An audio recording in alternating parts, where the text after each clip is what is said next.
नमस्कार, घटना चक्र में आपका स्वागत है। मैं हूं विपुल सिंह, तमाम खास मेहमानों के साथ। सबसे पहले नजर डालते हैं आज के एजेंडे पर। बांग्लादेश की राजधानी ढाका में हुए आतंकी हमले में एक भारतीय समेत 20 लोगों की मौत। 10 घंटे चले ऑपरेशन में 6 आतंकी मारे गए, एक गिरफ्तार। बड़ा सवाल, बांग्लादेश में हुआ आईएस का हमला भारत के लिए कितना बड़ा है खतरा।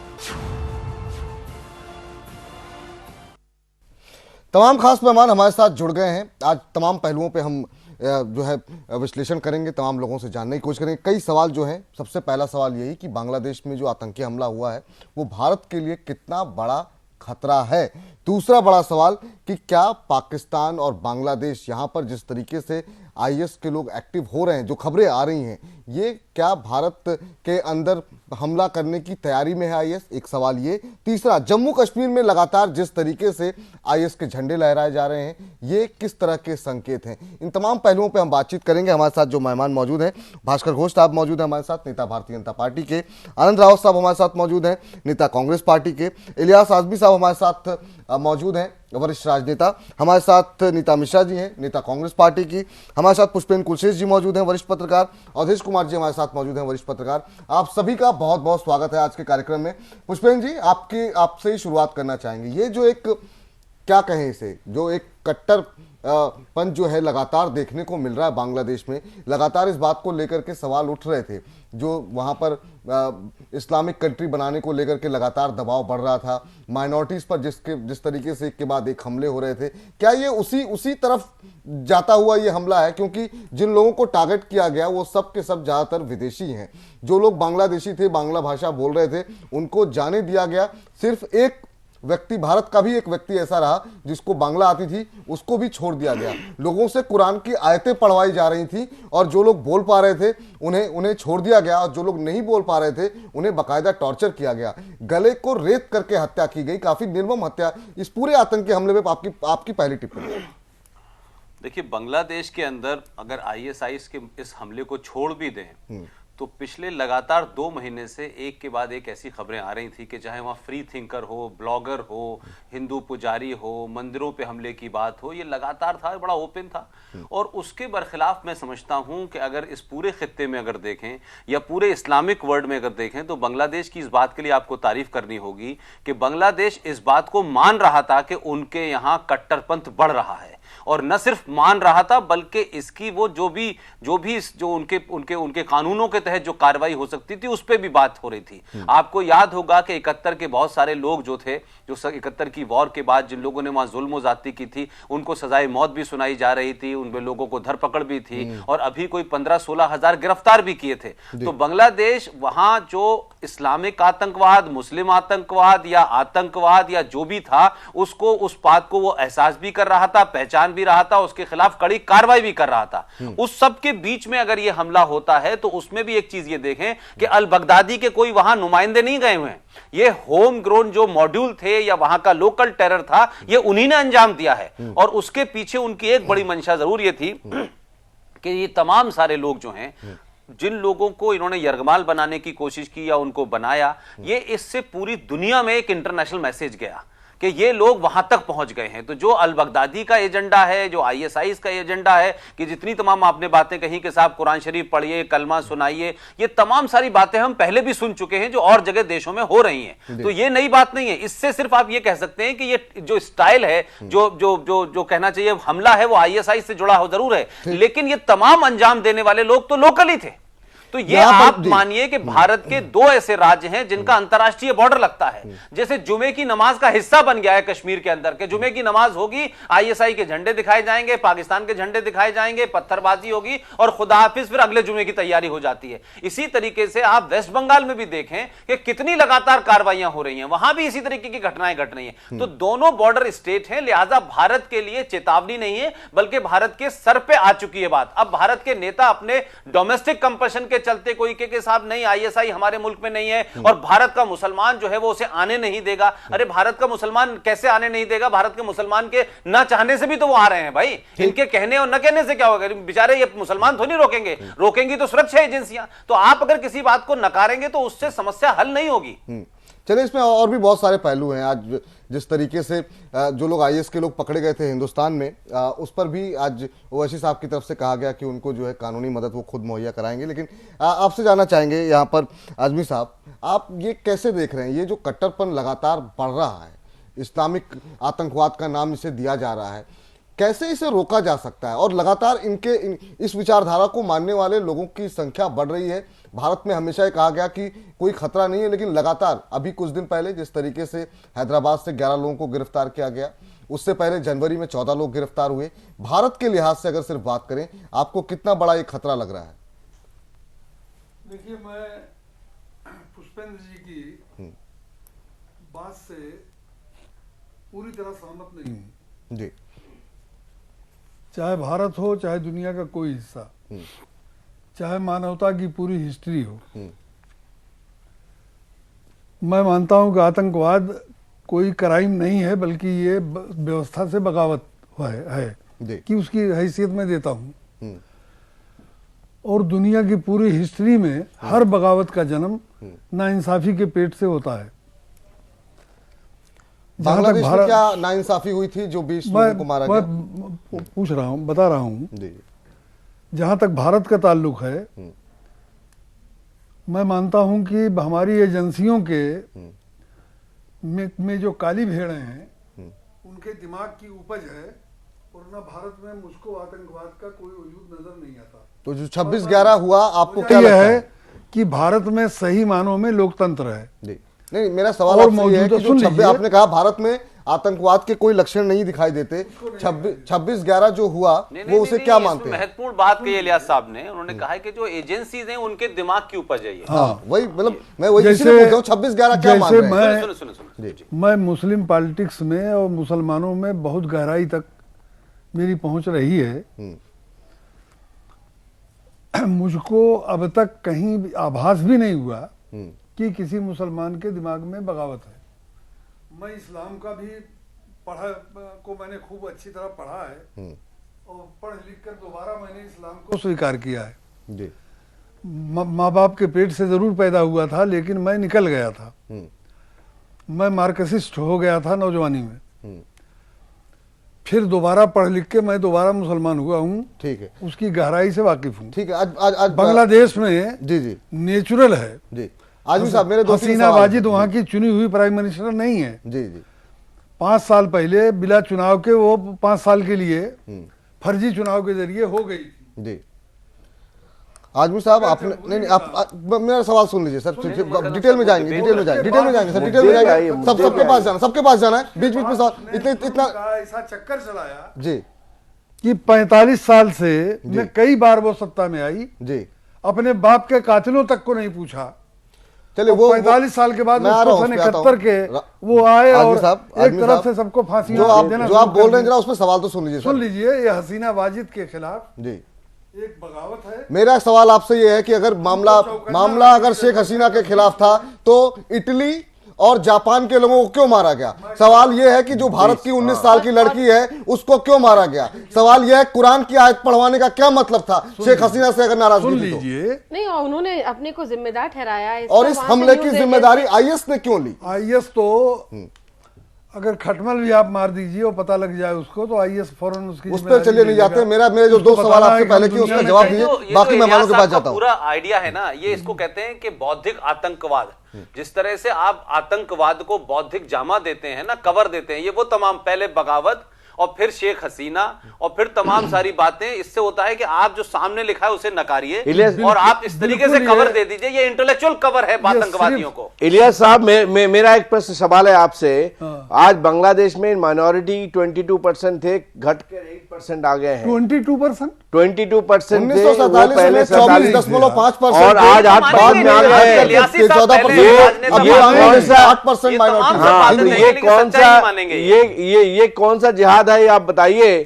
आप कह रहे हैं कि हसीना के अगेंस्ट में जिहाद चल रहा है, ये कौन सा जिहाद है कि माइनॉरिटी में वहाँ पे रेप, मोलेस्टेशन, कन्वर्शन हो रहा है और घटते घटते 8% में आ गए, घर जला दे रहे हैं। और ये कौन सा जिहाद है? ये कौन सा इस्लाम में लिखा हुआ है? बहुत कौन से जवाब दीजिए, बताइए। डिबेट खोलते हैं, पहली टिप्पणी सबसे हो जाएगी। 51% से घटते घटते 1 पर आ गए। न कभी 22% नहीं, वो डाटा से ऐसा कोई पता है, वो मुसलमानों को पता है, वो पाकिस्तान को पता है, वो बांग्लादेश के, ये यहाँ के मुसलमान यही सब खबर देते हैं इस बात न को, ये तो झूठ है। कभी 22%। नहीं, आपके अलावा इस देश में कोई पढ़ा लिखा है ही नहीं है, वो बुद्धिस्ट मारा गया, बेटी है, आपके अलावा कोई पता ही नहीं है। आपने आखिरी आप तो वक्त इसको भी दे देंगे, पाकिस्तान की भी वजह बता देंगे वो क्यों बना था, विभाजन क्यों हुआ था उसकी भी वजह बता देंगे। आप तो दुनिया में मुसलमानों को खबर देने के लिए कुछ भी कह रहे हैं। ऐसा मुद्दे पे आइए, क्योंकि आप पहले ये कहेंगे कि मैं एक मुसलमान था, फिर मैं पैदा हुआ, मार्क्सिस्ट हुआ, फिर मुसलमान पढ़ के बना, लेकिन मुसलमानों का कवर देने का काम जो आप कर रहे हैं वो यही काम है जो इस देश में मुसलमान पढ़ा लिखा करता है, हर बात को जस्टिफाई करता है कि देखिए ये जो बाबरी मस्जिद टूटी थी इसलिए ऐसा हो गया, बेरोजगार है इसलिए कश्मीर में ऐसा हो गया, बंगाल के अंदर उनके साथ ये जो कवरअप है ना इंटेलेक्चुअल, ये इस देश में ISIS से ज्यादा खतरनाक मुसलमान है जो इस देश में आतंकवाद को इंटेलेक्चुअल कवर देते हैं, ये वही लोग हैं। अवधेश जी आप कैसे देख रहे हैं और जो बातें अभी आदमी साहब ने सुन लीजिए, आ रहा हूं एक टिप्पणी सबसे ले ले सर, पहले राउंड में एक टिप्पणी सबसे हो जाने दीजिए। सुन लीजिए जी, अवधेश जी साहब के पास सूचनाओं का अभाव है। एक तो इनकी अपनी सोच है, जो सोच बहुत खतरनाक है और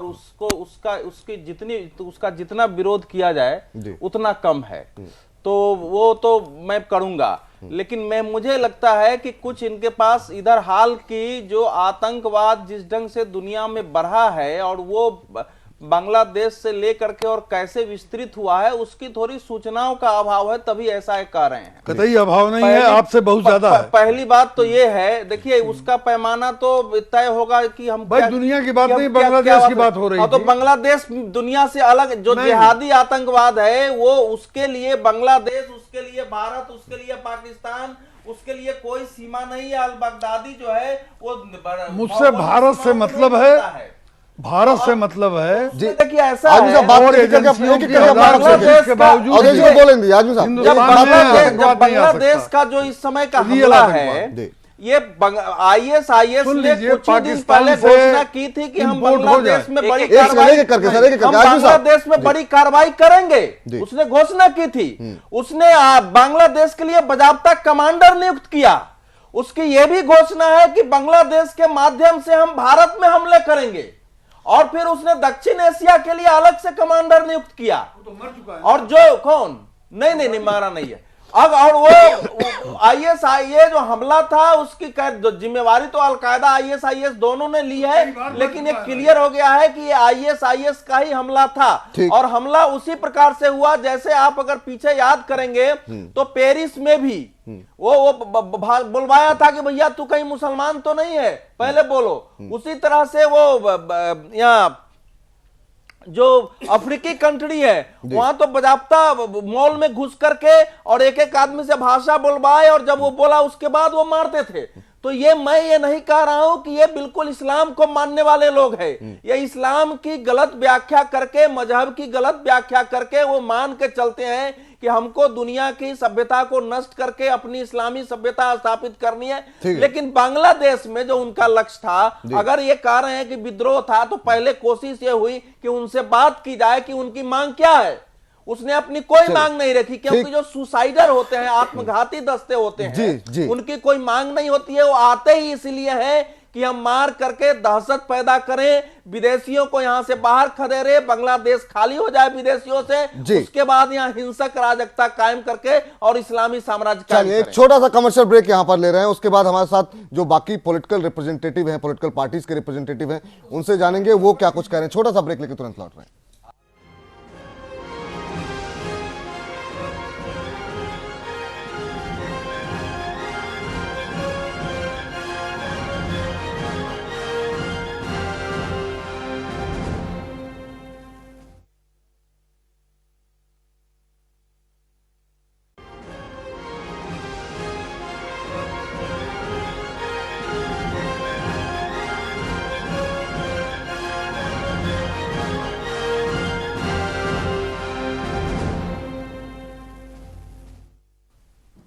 घटनाचक्र में ब्रेक के बाद आपका स्वागत है। तमाम खास मेहमान हमारे साथ बने हुए हैं। हम बात कर रहे हैं जो आतंकी हमला बांग्लादेश के अंदर हुआ और उसका असर भारत के लिए कितना बड़ा खतरा है। तमाम पहलुओं पे हम बातचीत कर रहे हैं। तमाम हमारे साथ मेहमान बने हुए हैं।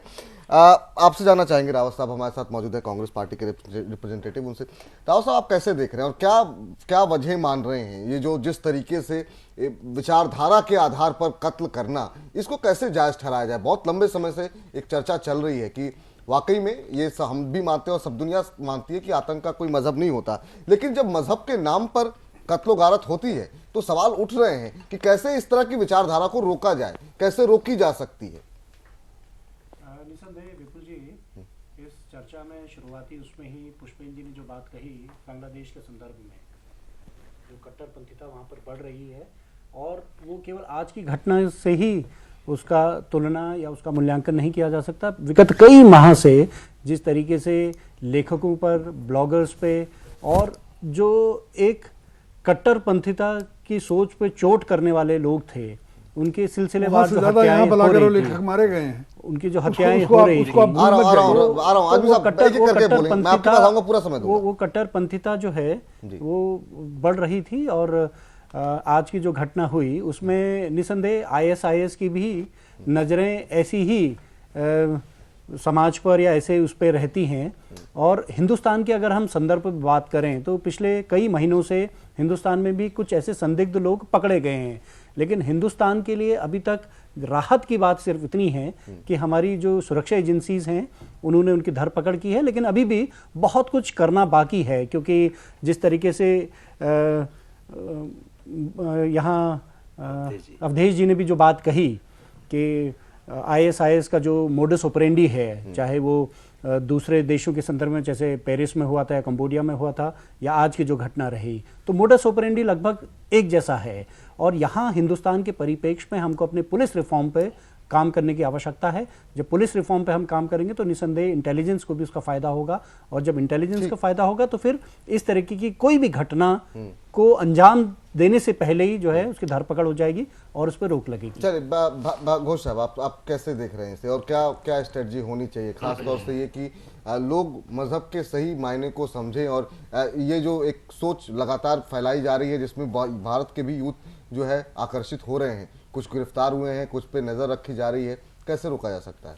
देखिए, आज के इशू जो बांग्लादेश के ऊपर शुरू हुई उसके ऊपर थोड़ा सा मैं बोलना चाह रहा हूँ कि हम ऐसे स्टेट से आते हैं वेस्ट बंगाल जो बांग्लादेश से जुड़े हुए हैं, और अभी हाल ही में पश्चिम बंगाल के लिए कितना खतरे की घंटी है। वहां पर भी बहुत चाहे वो ड्रग्स को लेके हो या फिर मालदा में जिस तरह की घटनाएं हुई, सीमा पार तस्करियां होती हैं। मैं ये बोल रहा हूँ, ये एक चेन ऑफ घटना बहुत दिन से घट रही है। खागड़ागढ़ देखिए, कालिया चौक देखिए, इलाम बाजार देखिए, पूर्णिया देखिए, ये सारी जो घटना वहाँ पे घटा, इसके पीछे एक ही बात है कि कैसे उस जगह को पॉलिटिकली डिस्टर्ब किया जाए। और ये जमात इस्लामी जब खागड़ागढ़ में ये विस्फोट होता है, तब जो वहाँ पे रीजनल पार्टीज हैं, जो भी रूलिंग पार्टीज हैं, वो रूलिंग पार्टीज आज तक एक भी कोई भी बयान नहीं दिए, आज एक भी कोई इन्वेस्टिगेशन नहीं चला, आज भी कोई पुलिस जाके इन्वेस्टिगेशन, CID इन्वेस्टिगेशन भी नहीं कर रहा है। इसमें क्या है, उनका जो एक दे आर गेटिंग फेल्ड, उसका फेलिंग हो रहा है। सेकेंड जो है, ये बांग्लादेश में जमात इस्लामी और जो भी कट्टरपंथी उग्रवादी संगठन है वो सब सपोर्ट कर रहा है ISIS को पैसा के लिए, क्योंकि गरीब कंट्री है। नहीं भास्कर साहब, तो ये गृह मंत्रालय का फेलियर है, क्योंकि मैं इसमें उदाहरण देना चाहूंगा। हमारे जनवरी के माह में उत्तराखंड में कुछ संदिग्ध लोगों को पकड़ा था, तो वो इंटेलिजेंस की टीम ने राज्य सरकार NIA रिपोर्ट को फॉलो कीजिए। NIA कितनी फास्ट रिएक्शन किया और रिपोर्ट सबमिट किया, और उसको रिपोर्ट में देखिए। तो आप उसको राज्य सरकार कोऑपरेट नहीं कर रही है, राज्य सरकार नहीं कर रही का बहाना नहीं कर सकते। ये राज्य सरकार, ये देश की संप्रभुता और सुरक्षा का मामला है। ठीक है, मैं कह रहा हूँ कि पॉलिटिकल मामला से ये चीज शुरू होती है, और आज बांग्लादेश में जो भी घटना घटा वो उतना दुखद है, लेकिन ये घटना पहले से ही पश्चिम बंगाल में घटते आ रही है। और पश्चिम बंगाल का जो स्टेट मिशनरीज है और उनका जो रूलिंग पार्टी है, इसके ऊपर अगर पहले से ही ठोस सख्त कदम उठाते तो शायद आज के दिन मुझे देखना नहीं पड़ता। ठीक है। तो बात यह है जी। कि क्रॉस बॉर्डर टेररिज्म वहां पे इतना बढ़ चुका है, स्मगलिंग बढ़ चुका है, फेक नोट की बढ़ चुका है, क्योंकि ये सारा चीज जो है आईएसआईएस कंट्रोल हो रहा है। आईएसआईएस अपना साम्राज्य वहां पे नहीं भास्कर साहब ये कर रहा है। तो क्या जहां पर आपकी राज्य सरकार में आपकी पार्टी सत्ता में होगी तो वहीं पर ही क्या आप बॉर्डर को सील करेंगे? केवल आसाम में सील करेंगे, आप पश्चिम बंगाल में सील नहीं करेंगे? आप देश की सत्ता पे काबिज हैं, आप 29 राज्यों के प्रति जवाबदेह हैं। आज का जो दुर्घटना घटी ये क्रॉस बॉर्डर टेररिज्म और स्मगलिंग, इसके लिए आप ये बहाना नहीं कर सकते। आज के विषय को अभी थोड़ा सा बड़े परिप्रेक्ष्य में देखते हैं। कोई भी सरकार रहे, लेकिन ये बड़ा मुद्दा है, तो मैं चाहूंगा नहीं कि आज एक दूसरे पर आरोप प्रत्यारोप हो। नीता जी, आपकी टिप्पणी इस पूरे मामले पर, उसके बाद फिर जो पत्रकार हैं। देखिए, ये आज शेख हसीना जी ने जो कहा कि इसको मैं मुस्लिम रिलीजन से नहीं इसको कहूँगी कि ये लोग मुसलमान हैं जिन्होंने जो आतंकवादी हैं। तो आतंकवाद का एक अपना अलग ही एक मजहब, एक रिलीजन होता है जो अपने आप में जिसका कोई भी आधार एज सच नहीं होता। उनका बस ये एक ध्येय होता है कि किस तरह से जितने भी रूलिंग एस्टैब्लिशमेंट्स हैं उनको किस तरह खोखला कर दिया जाए। सवाल था वो ये था कि ये बात हमने भी कही, लेकिन बात ये है कि ये लोग जो लोग भी जिस भी विचारधारा के हैं, लेकिन ये सब लोग मजहब का नाम लेकर के ही लोगों को मार रहे हैं। अपनी ये विचारधारा बाकियों से बेहतर है, ये उनकी साबित करने की कोशिश है। इसके लिए देखिए, आज जैसे ओवैसी जी ने कहा कि वो लीगल एड प्रोवाइड करेंगे उन लोगों को जो पकड़े गए हैं। तो इस तरह की अगर पेटी पॉलिटिक्स में हम पड़ जाएंगे, हमारा देश पड़ जाएगा, हमारे पॉलिटिशियंस पड़ जाएंगे, तो इस तरह की जो जितने भी ये इस मानसिकता के लोग हैं, उग्रवादी लोग हैं, आतंकवादी हैं, जो उसको बढ़ावा मिलना ही मिलना है। अब कश्मीर की बात अभी आई थी कि आए दिन आईएसआईएस काले झंडे, तो मैं पूछना चाहती हूँ कश्मीर में क्यों नहीं उन काले झंडों को क्या कोई अंजाम दिया जाता है, रोका जाता है? फिर सवाल फिर पॉलिटिकल हो जाएगा, क्योंकि आपके टाइम पे भी होता रहा, बीजेपी के टाइम पे भी हो रहा है। ना आप में विल पावर थी, ना इनमें विल पावर है। विल पावर की बात नहीं, इस तरह के जितने भी आतंकवादी हमले हैं उनको उनकी डेप्थ तक जाना पड़ेगा। हर पॉलिटिकल पार्टी जो भी सत्ता रूल पार्टी होती है उसको कहीं ना कहीं उसको अंजाम देना पड़ेगा, तभी उनके सामने भी ये रिजल्ट आएगा कि ये बहुत ज्यादा इसमें घुसा नहीं जा सकता, इसको फैलाया नहीं जा सकता। चलिए ठीक है, पुष्पेंद्र जी के पास जाएं, उससे पहले आजमी साहब, आपने एक बात कही, उस पे मेरी थोड़ी सी आपत्ति। आपने अभी थोड़ी देर पहले जब जिक्र हो रहा था तो आपने कहा कि उससे ज्यादा भारत में हो रहा है माइनॉरिटीज पर हमला। मुझे इस पर काफी ज्यादा आपत्ति है, जिस तरीके से आपने बात बोली कि इंटॉलरेंस को लेकर के। एक बांग्लादेश के अंदर अभी जो स्थिति है, वहां पर लगातार पिछले अगर 25-30 साल के अंदर देखें, माइनॉरिटीज की संख्या में बहुत बड़ी संख्या में गिरावट आई है। हिंदुस्तान में ऐसा नहीं हुआ है। हिंदुस्तान में एक घटना को लेकर के दुनिया भर में प्रचारित किया गया। बांग्लादेश के अंदर पिछले 3 महीने के अंदर 20 से ज्यादा लोगों की मौत हुई है, जो कि पुजारी हैं, जो कि बुद्धिस्ट हैं, जो कि क्रिश्चियन हैं, उनकी मौत हुई है। तो ये दो चीजों की तुलना, पहली बात तो आप ना करें, उसके बाद अपना पक्ष रखें। आप त्रिपुरा में आबादी का अनुपात सन 51 से लेकर 2011 तक की जनगणना के देख लीजिए। कहाँ की बात कर रहे हैं? उसके इजाफा हो रहा है 24% त्रिपुरा बांग्लादेश में ही सबसे ज्यादा हाईएस्ट ग्रोथ रेट। इलियास साहब 24% रेट में इलियास साहब ग्रोथ हो रहा है माइनॉरिटी का यहाँ पे। त्रिपुरा में 25% मुस्लिम थे जब इलियास साहब, सवाल ये नहीं है वहाँ के वो मारे नहीं गए, वो त्रिपुरा आप क्या कहना चाह रहे हैं? मारे नहीं गए, इमिग्रेट हो गए वहां से। मैं दूसरी उनको निकाला थोड़ा ना। दूसरी बात कह रहा हूँ। देखिए, एक वर्ग दिल्ली और पंजाब से सिर्फ मुसलमान निकाले गए थे, बाकी कहीं को किसी को के बारे में तो हम तमाम सारे लोग पूरे दुनिया में कह रहे हैं, डिबेट करते हैं, और यहाँ भी कट्टरपंथी ये तो समझ में आता है, वो है, वो दिख रहे हैं। जो कट्टरपंथी है, जो हमला कर रहा है, जो मार रहा है, चाहे अल बगदादी हो, उसामा हो, तमाम सारे हो, वो तमाम सारे दिख रहा है सामने। लेकिन इस देश के अंदर या दुनिया में जो लोग भी ये तर्क देते हैं, वो उनसे बड़े खतरनाक लोग हैं। आप ये देखें कि जिन लोगों ने, जब भी कोई मामला होगा कि मुसलमानों की एक जमात खड़ी होगी, कहकर देखिए साहब इसका इस्लाम से कोई वास्ता नहीं है, तो ये बड़ी थ्योरेटिकल बात है, कह दिया, बात खत्म हो गई। लेकिन आप जरा तंजीमों के नाम देखें। जैशे मोहम्मद का मतलब क्या है? मोहम्मद की फौज। ये डेरोगेटरी नहीं लगता मुसलमानों को? इसकी मजम्मत करने के लिए कोई खड़े होकर के परचम नहीं लहराता इंडिया गेट के ऊपर। इसको खड़े होकर मजम्मत करने के लिए कोई किसी का कोई धरना प्रदर्शन नहीं होता है। आप मुझे बताएं, बहुत दूसरे देश में हम क्यों सुनिए दे, हाँ तो दूसरे देश में तो वहां बोलेंगे नहीं। हाँ। और ये जो ISIS का काले रंग का झंडा है, जरा ध्यान दें कि इस पे क्या लिखा हुआ है। इस पे ऊपर कलमा लिखा है ला इलाहा इल्लल्लाह, और ऊपर उसके बाद में जो गोल घेरा बना है उस पे लिखा है अल्लाह मोहम्मद रसूल। और इस झंडे के साथ वो पूरी दुनिया में दिखाई देते हैं, और जहां भी कत्लो गारत हो रही है, मैंने तो नहीं सुना, ना मैं उसको कह रहा कि मैंने सुना है कि अल्लाह अकबर का नाम लेते हैं। कल तमाम सारे डिबेट में यही चल रहा था वहां पर, वो नाम लेते हैं नहीं लेते हैं। लेकिन ISIS की फुल फॉर्म क्या है? पूरी दुनिया में जितने मॉडरेट हैं, या तो ये खामोश हो जाते हैं ऐसे वक्त में, या ये तर्क देने लगते हैं। कोई त्रिपुरा का तर्क दे रहा है, कोई बांग्लादेश में हिंदुओं का तर्क दे रहा है, कोई भारत में ये बता रहा है, जो बात अभी थोड़ी देर पहले नीता जी कह रही थी कि ये सारा काम जो है हमारी एजेंसीज को करना चाहिए, जो बात हमारे रावत जी कह रहे थे। लेकिन जो हमारे साथ में बुजुर्ग नेता बैठे हुए हैं, मुसलमान भी हैं, कई पार्टियां भी देखी है, कार्ल मार्क्स को भी पढ़ा है, लेकिन वो ये कह रहे हैं कि हिंदुस्तान में IB, रॉ, NIA, ये इनके दिमाग की उपज है आतंकवाद। सवाल यह है कि कैसे पर्देदारी की जाती है, कैसे उस पर इंटेलेक्चुअल कवर दिया जाता है। ये इस देश के मॉडरेट मुसलमानों की हालत है। अच्छा, जब भी कोई मामला होगा वो उसको ऐसा तर्क देंगे कि देखिए साहब, कर्नल पुरोहित और जो हाफिज सईद है उसमें बड़ी दोस्ती। ये ऐसे फ्रॉड फैलाते हैं जिससे बात डाइल्यूट हो जाए, और जो मुसलमान आतंकवादी हो, जो इस्लाम के नाम पे आतंकवाद कर रहा हो, उसको कैसे छोटा करके डाइल्यूट कर दिया जाए। यही इस देश के अंदर हो रहा है। आप देखें, आप एक सेकंड से आप देखें कि महबूबा मुफ्ती ने क्या बयान दिया। महबूबा मुफ्ती ने जिस दिन भारतीय अर्धसैनिक बल 8 मारे गए, उन्होंने एक बयान दिया कि इस्लाम के नाम पर जो लोग खूरंदेजी कर रहे हैं, कत्लो गारत कर रहे हैं, रमजान में कर रहे हैं, रमजान की बड़ी दुहाई दी जाती है, रमजान में सेक्रीफाइस की दुहाई दी जाती है, रमजान के मतलब इतने बताए जाते हैं कि जो कि लगता है कि किसी और को पता नहीं है। लेकिन उसी रमजान में अल्लाह और मोहम्मद का नाम लेकर के आप ड्यूटी पे मौजूद सिपाहियों को मारते हैं, और आप कहते हैं कि हम अल्लाह की रहनुमाई कर रहे हैं। आपने जो वहां किया है बांग्लादेश में, मैं कह रहा हूं कि इसके बारे में इस देश के जितने भी जावेद हैं, शबाना हैं, और जितने NGO चल रहे हैं, ये कभी मजम्मत करने नहीं आते, ये खामोश बैठ जाते हैं। इसलिए इनके यहां का उग्रवाद जो है उसको साइलेंट सपोर्ट मिलती है। अगर भारत के अंदर कुछ लोग इस गलत फहमी के तहत किसी की गाजियाबाद में हत्या कर देते हैं, मजहब के नाम पे कर देते हैं, किसी गाय के नाम पे कर देते हैं, तो इस देश का सबसे बड़ा वर्ग हिंदू ही उसके खिलाफ खड़ा होता है, उसके खिलाफ सबसे ज्यादा नारा लगाता है, उसको गिरफ्तार कराने की बात करता है, और पूरी दुनिया में इशू बनाता है। लेकिन इलियास आजमी जैसे साहब लोग इस देश में मुसलमानों के आतंकवाद को कैसे तर्क देते हैं।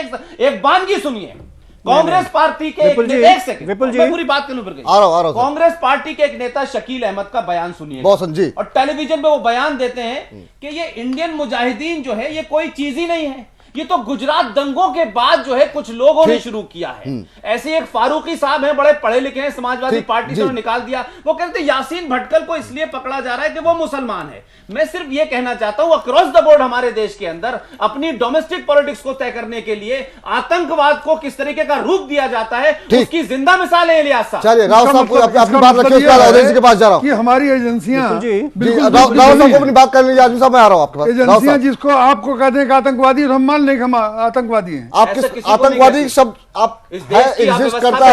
आप इस देश के ऊपर सवाल, जुडिशरी पर सवाल खड़ा करते हैं। जब कॉन्स्टिट्यूशन आपकी बात सुनने में, तो आप उस पर कॉन्स्टिट्यूशन पे सवाल साहब आप दिखाइए जहां पे यासीन भटकल को आप उठाया इस देश की अदालतें। चले राव साहब ने जवाब दिया, बाकी मेहमान भी है, अवधेश जी भी है, पुष्पेंद्र बाकी मेहमान सब। राव साहब ने जवाब दीजिए। आदमी साहब प्लीज, आप आ रहा हूँ देश का हर चीज नहीं, आप राव साहब खबर देना चाहते हैं जो इस देश के खिलाफ है। एक सेकंड बात करिए पुष्पेंद्र जी। राव साहब, विपुल जी, पुष्पेंद्र जी ने आ रहा हूँ आतंकवाद को एक धर्म विशेष के साथ जोड़ करके कहीं ना कहीं ये आतंकवाद पे जो बहस चल रही थी उसको डाइल्यूट करके ये धर्म पे जो है वो लाई। मैं इसकी निंदा करता हूँ। मेरा मानना है कि आतंकवाद का कोई धर्म नहीं होता। इसको मैं बता रहा हूँ, आप बताइए नरेंद्र दाभोलकर साहब की जब हत्या हुई,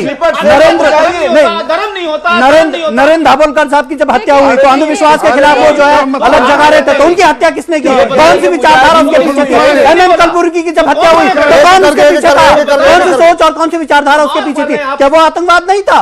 या फिर आज भी जब हम देखते हैं कि 14 फरवरी को वैलेंटाइन डे बनाने के पीछे हिंदू सेना नामक एक संस्था जो है उसके खिलाफ उसका विरोध करती है, तो क्या वो एक प्रकार से आतंकवाद नहीं है? तो आतंकवाद को केवल एक धर्म से जोड़ करके मैं समझता हूं कि आप आतंकवाद के खिलाफ जो लड़ाई है उसको कमजोर करने का प्रयास कर रहे हैं। मैं इस बात की हर शब्दों में मजम्मत करता हूं। और आतंकवाद, अगर कहीं पर आपको ऐसा लगता है कि जो हमारे धार्मिक इस्लामिक धार्मिक से जुड़े हुए लोग या इस्लामिक धर्म से जुड़े हुए जो बुद्धिजीवी लोग हैं वो आतंकवाद की मजम्मत नहीं करते, तो ये आपका गलत वो है। इसमें आतंकवाद के खिलाफ लड़ाई में इसमें सभी समाज के और सभी धर्म के लोगों को मिल करके लड़ना पड़ेगा। आतंकवाद को किसी धर्म से जोड़ करके हम समझते हैं कि भारत की जो आतंकवाद के खिलाफ लड़ाई है उसको हम कमजोर करेंगे। चलिए एक छोटा सा कमर्शियल ब्रेक हमें लेना पड़ रहा है। ब्रेक के बाद आएंगे अवधेश जी के पास, उनसे बातचीत करेंगे, बाकी मेहमान भी बने हुए। एक छोटा सा ब्रेक लेकर तुरंत लौट रहे हैं।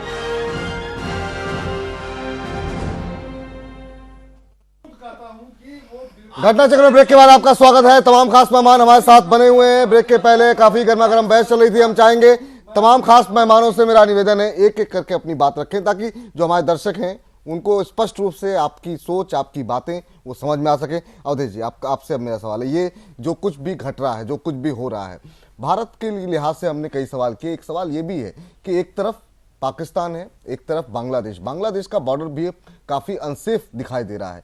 इधर लगातार जम्मू कश्मीर में लगातार ISIS के झंडे दिखाए जा रहे हैं। ये कितना बड़ा चैलेंज आप इसे मान रहे हैं, या फिर आदमी साहब की तरह आप भी इसे कहेंगे कि ये कोई चैलेंज नहीं है? देखिए, असल में घर में हमारे यहाँ किसी की हत्या हो जा रही है या कहीं कोई वैलेंटाइन डे का विरोध करता है, उसकी आलोचना तो हो सकती है, लेकिन इस समय जो विश्व स्तर पर जो जिहादी आतंकवाद है उससे उसकी तुलना करते हैं तो वो उसकी जो खतरनाक मतलब उसकी परिणति होने वाली है या उसके जो खतरनाक आयाम है उसको हम कम कर देते हैं।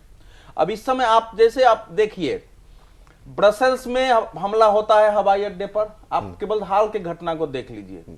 उसके बाद अमेरिका के ओरलांडो में जो है हत्या होते, एक आदमी ऐसे ही बंधक बना करके और क्लब में मिलके 51 लोगों को मार डालता है।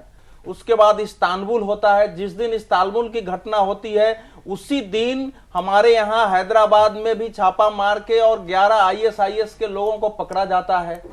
और उसके 1-2 दिन बाद प्राइम मिनिस्टर जो है सुरक्षा के लिए बैठक करते हैं और उसके अगले दिन ढाका पर हमला हो जाता है। प्राइम मिनिस्टर ने, भारत ने इनपुट दिया था बांग्लादेश को।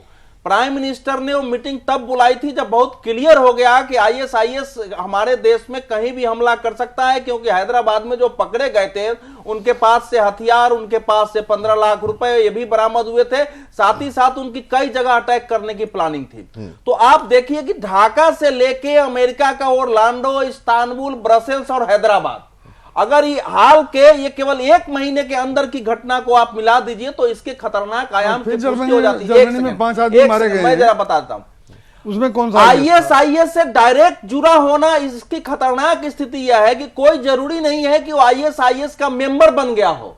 उसकी विचारधारा से प्रभावित होकर के, खास करके अभी जो भारत में पकड़े गए हैं, तो वो उन सब के जो मेल और उन सब के जो बातचीत चैट पकड़े गए हैं, उसमें यह है कि ये मानते हैं कि अल बगदादी एक दिन दुनिया में खलीफा का साम्राज्य स्थापित कर देगा, इसलिए हमको उसमें शामिल होकर के और उसका सहयोग करना चाहिए और किसी ढंग से हमको जो है हिंसा फैलाना चाहिए। तो ये पूरी खतरनाक परिस्थिति विचारधारा की दुनिया में पैदा हो गई है। जहां तक बांग्लादेश का सवाल है तो इलियास साहब बिल्कुल गलत कह रहे हैं कि ये जो शेख हसीना है एक तो फ्रॉड से जीती है, बिल्कुल बाजाबता चुनाव से जीती गई एक सरकार है। बिल्कुल नहीं, वही जमाने में वहां के जमात के बिल्कुल नहीं, सरकार ने कोई चुनाव नहीं हुआ 5 से 4 साल वहां कट्टरपंथियों पर लंबा अभियान चलाया है, जमात इस्लामी को बैन किया है, कट्टरपंथियों को फांसी पर चढ़ाया है। अभी इनको शायद मालूम नहीं है कि सिंगापुर पर अटैक करने के लिए 27 लोगों की एक टीम बनी थी बांग्लादेश की, जिसको शेख हसीना के लोगों ने पकड़ा और वो सबने बयान दिया कि उनके सिंगापुर पर अटैक करने की उनकी योजना थी। और वहां अनेक ग्रुप सक्रिय हैं, आप हरकत उल जिहादुल इस्लामी है, जमातुल मुजाहिदीन है, अंसारुल इंसाम है, तो ये सारे वहां एक्टिव हैं। और वो बांग्लादेश की योजना यह है कि पाकिस्तान से भी खतरनाक अराजक अहिंसक मुल्क उसको बना दिया जाए, और वो जो है जैसे तालिबानों का अफगानिस्तान था उसी ढंग से उनका एक वो मॉडल बन जाए, वो कोशिश कर रहे हैं। तो बांग्लादेश नहीं, इसको समझ लीजिए, बांग्लादेश इस समय अलकायदा और ISIS दोनों का मुख्य केंद्र है। यही एक देश है जिसको बदला जा सकता है, उसके बाद भारत पर अटैक करेंगे। तो इसकी गंभीरता को हमको समझना पड़ेगा। अगर हम नहीं समझेंगे तो हम एक न एक दिन हम हाथ पसारे और पछताते रह जाएंगे। जो अवधेश जी साहब ने सवाल पूछा था कि इसका इंपैक्ट क्या होगा, उसका जवाब दे दीजिए, आपने नहीं दिया है कि इसका इमीडिएट फॉल आउट भारत में क्या होगा, दो खासतौर से राज्य कश्मीर और बांग्लादेश को लेकर। देखिए ऐसा है कि इमीडिएट फॉल आउट से हमको हमारा मतलब यह है कि वो एक व्यापक जो लक्ष्य से चल रहे हैं उसके जो खतरनाक आयाम है कि वो भले कहीं रहते हैं, सब एक दूसरे से संपर्क में है, विचारधारा से प्रभावित है और धीरे धीरे नौजवान उसकी ओर आकर्षित हो रहे हैं। भारत में तो फॉल आउट यह है कि भारत ने पहले पकड़ा है 500 करीब ऐसे ISIS से जुड़े लोग हैं जिनकी NIS के पास सूची भी है। NIS ने इस साल 49 लोगों को अरेस्ट किया, जो हैदराबाद के 11 को छोड़ दीजिए तो करीब 60 हो जाते हैं। वो इराक और सीरिया जाते हुए लोगों को पकड़ा है। हमारे यहाँ इसका फॉल आउट इस समय तत्काल यही हो सकता है जो मेरी समझ में आता है, क्योंकि कश्मीर को तो आप देख लीजिए, उसको तो पुराने लौटाने की कोशिश कर रहे हैं, लेकिन जो कुछ भी खासकर पश्चिम बंगाल हमारा पूर्वोत्तर का जो एरिया है वो जो बांग्लादेश से जुड़ा हुआ है, जिसका ये त्रिपुरा की चर्चा कर रहे थे, क्योंकि वहां मुसलमान अगर काम करने के लिए पश्चिम बंगाल चले गए या असम में चले गए तो उसको ये मानते हैं कि हमारे यहाँ से उनको निकाल दिया गया। तो ये इनकी व्याख्या हो सकती है, हमारी व्याख्या नहीं होगी। मैंने बिल्कुल साफ कहा भारत के लिए ये है कि भारत सबसे प्रमुख निशाने पर है। इसमें इस्फहान नाम उसने जो नक्शा बनाया है अल बगदादी ने, उसमें इसको इस्फहान घोषित किया है और इसके लिए जो कमांडर बांग्लादेश में है उसके निशाने पर भारत होगा। भारत को सबसे ज्यादा सतर्क, सबसे ज्यादा जो है अपने आंखें खोल के रखनी पड़ेगी। और मेरा उम्मीद चलिए आजमी साहब आ रहा हूं, आजमी साहब बहुत छोटा सा सवाल है। आपने कहा कि भारत में आतंकवाद जैसी कोई चीज है ही नहीं। मेरा सवाल आपसे ये कहा है कि आतंकवाद IB और रॉ की तरफ से एजेंसीज IB NIA की दिमाग की उपज है, फाइलों में है। मेरा सवाल आपसे मुसलमान सब मस्जिद में है, आतंकवादी सब फाइलों में है। एक छोटा सवाल पूछ लूं आजमी साहब, मेरा सवाल आपसे ये है, ये जो लोग गिरफ्तार किए गए, हमारी सुरक्षा एजेंसियां हैं, खुफिया एजेंसियां हैं, वो ये कह रही हैं कि इनके पास से बड़ी मात्रा में हथियार मिले। वो ये कह रहे हैं कि सीरिया से लगातार ये लोग टच में थे, वो लोग जल्द ही जो है दंगे कराना चाहते थे, जल्द ही वहां पर बड़े हमले, मंदिरों के अंदर, पार्किंग लॉट, मॉल्स के अंदर धमाके करने वाले थे। अगर आपको हमारी सुरक्षा एजेंसियों पर भरोसा नहीं है, देश की सुरक्षा एजेंसियों पर भरोसा नहीं है, तो हम किस पर भरोसा करें? बहुत छोटी टिप्पणी। देखिए, पुलिस आपके पास से जब चाहे RDX बरामद कर सकती है। मेरा सवाल यह है कि अगर NIA रॉ कुछ बोल रही है, उस पर भरोसा नहीं करेंगे, सरकार पर भरोसा नहीं करेंगे, कोर्ट पर भरोसा नहीं करेंगे, तो किस पर भरोसा करेंगे? कौन सा देश के नागरिक है ये बताइए। आदमी साहब, मेरा सवाल ये, किस पर भरोसा करें? ये तो उल्टे जा रहे हैं, ये तो सबके ऊपर सवाल कर रहे हैं। हम भी रोज बोलेंगे तो ज्यादा सुन लीजिए। आजमगढ़ से 2 लड़के उठाए गए, सुन लीजिए, 1 हफ्ते तक आजमगढ़ में धरना प्रदर्शन चला। आजमगढ़ का SP हरदोई से ट्रांसफर होके गया था हैदराबाद पे। पहले इस पर आइए, मेरे उससे जी, मुझको फोन आया, मैंने SP को फोन किया। SP ने मुझसे कसम खाई कि हमको बिल्कुल नहीं पता है, जितना आप परेशान हैं उतने हम भी परेशान हैं। फिर मैं आजमगढ़ गया, SP से मिला, SP ने वही बात कही जो मुझसे फोन पर कही थी। दूसरे दिन मैं फिर आजमगढ़ गया, एसपी से बाई चांस बड़ा मुद्दा, बड़े विषय पर चर्चा कर रहे हैं। मुझसे कहा व्यक्तिगत अनुभव मत बताइए सर। आजमी साहब आतंकवाद को अलग करने लड़के को पकड़ लिया, 12 दिन के बाद एजेंसी बटला हाउस को आज तक इस देश के मुसलमान इनकाउंटर ही नहीं मानते। ये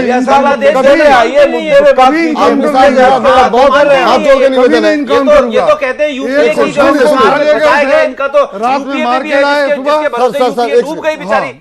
इनको आदमी साहब विषय से हमेशा भटका रहे हैं। थोड़ा सा कमर्शियल ब्रेक और ले रहे हैं तुरंत लौट रहे हैं।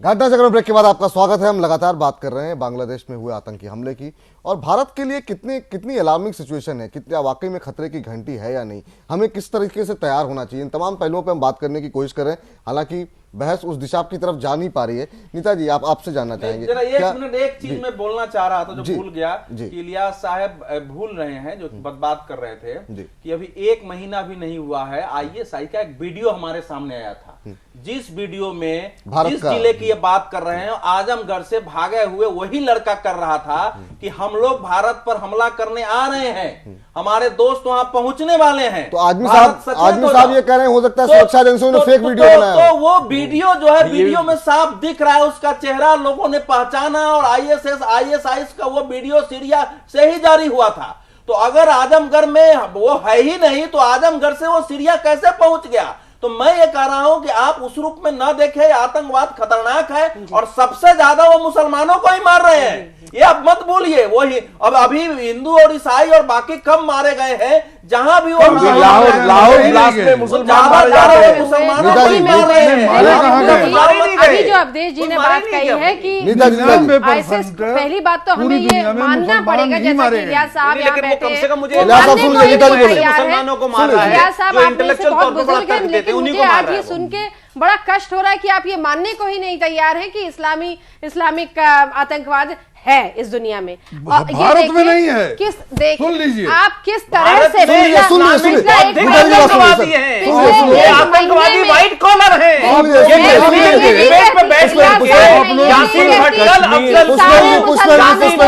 सबको क्या कहते हैं खबर पहुंचाते हैं, सबसे खतरनाक आतंकवादी लोग हैं जो विज्ञान के नाम पे, जो साइंस के नाम पे, जो बेरोजगारी के नाम पे मुसलमान आवाज बाहर नहीं जा रही है, लोगों को आवाज सुनीता जी अपनी बात आप देखिए।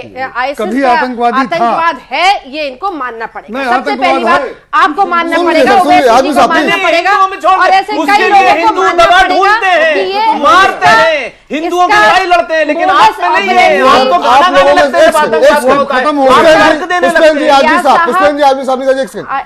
आप लोगों में से तमाम हमारे प्रोड्यूसर बता रहे हैं, आप लोगों में से किसी की बात समझ में नहीं आ रही क्योंकि आप 3 लोग एक साथ बोल रहे हैं। मैं ये कहना चाहती हूँ आतंकवाद का मोडस ऑपरेंडी सेम है, 18 से की और बल्कि 16 साल के बच्चों से लेकर के वो उनको रिक्रूट करते हैं पहले कंप्यूटर के माध्यम से और फिर धीरे धीरे उनको ट्रेन करते हैं। ये पूरे दुनिया में इसी तरह से ऑपरेट कर रहे हैं। ये इनका ना कोई मजहब है, ये केवल दहशत फैलाना चाहते हैं। अभी पिछले 1 महीने में देख लीजिए लगातार पूरी दुनिया में जिस तरह से इन्होंने आतंकवाद फैलाने की कोशिश की है, और यही नहीं कि केवल ये ऐसे अमेरिका या फ्रांस और मुसलमान जितने देश है, यहाँ तक कि पाकिस्तान अभी अफगानिस्तान हर जगह ये केवल दहशत फैलाना चाहते हैं और जो रूलिंग एस्टेब्लिशमेंट है उसको ये हिला देना चाहते हैं।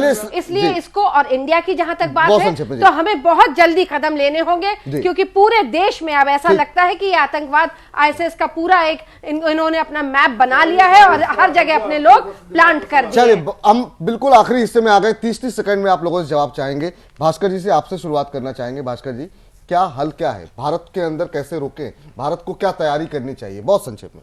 देखिए, इसका हल तो 2 है। एक तो है भारत में जो पॉलिटिकल गवर्नेंस है और मोदी जी ने कह रहे हैं कि डेवलपमेंट का बहुत बड़ा एक मुद्दा है, क्योंकि इन लोग डेवलपमेंट से जैसे जुड़ जाएंगे मुसलमान और भी जो माइनॉरिटीज हैं, उसके बाद ये ISIS पैसा के लिए और छोटे-छोटे भास्कर साहब ये हम लोगों ने चर्चा की थी, लेकिन जो 11 लोग गिरफ्तार किए गए हैं वो सब के सब कंप्यूटर इंजीनियर और सॉफ्टवेयर इंजीनियर हैं। नहीं, वही हम कह रहे हैं कि इनको कंप्यूटर इंजीनियर है, लेकिन इनको नौकरी नहीं मिल रहा है। नहीं कह रहे डेवलपमेंट कर देंगे, कंप्यूटर इंजीनियर का दोष है।